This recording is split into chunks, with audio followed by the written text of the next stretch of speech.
యువకులకు అండగా నిలిచేందుకు రేవంత్ సర్కారు రాజీవ్ యువ వికాసం పథకాన్ని ప్రవేశపెట్టింది.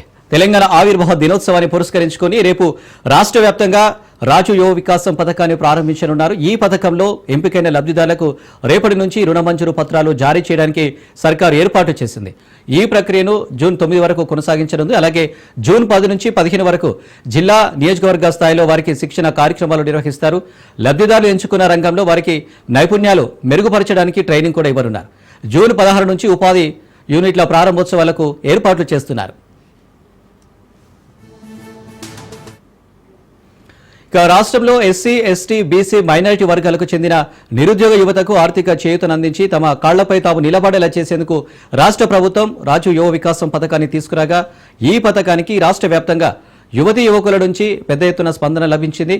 16.22 లక్షల మంది సబ్సిడీతో కూడిన పెట్టుబడి సాయం కోసం దరఖాస్తు చేసుకున్నారు. ఈ ఏడాదికి ఈ పథకం కింద 5 లక్షల మంది అర్హులను ప్రభుత్వం ఎంపిక చేయనుంది. దీనికోసం 6,250 కోట్ల నిధులను కేటాయించింది. ఇందులో భాగంగా మొదటి విడతలో రేపు లక్షలోపు యూనిట్లకు ప్రొసీడింగ్స్ ఇవ్వాలని నిర్ణయించింది. 50,000 వరకు 100%, లక్ష వరకు 90%, 2 లక్షల వరకు 80%, 4 లక్షల వరకు 70% రాయితీ కింద రుణాలు మంజూరు చేయనున్నారు.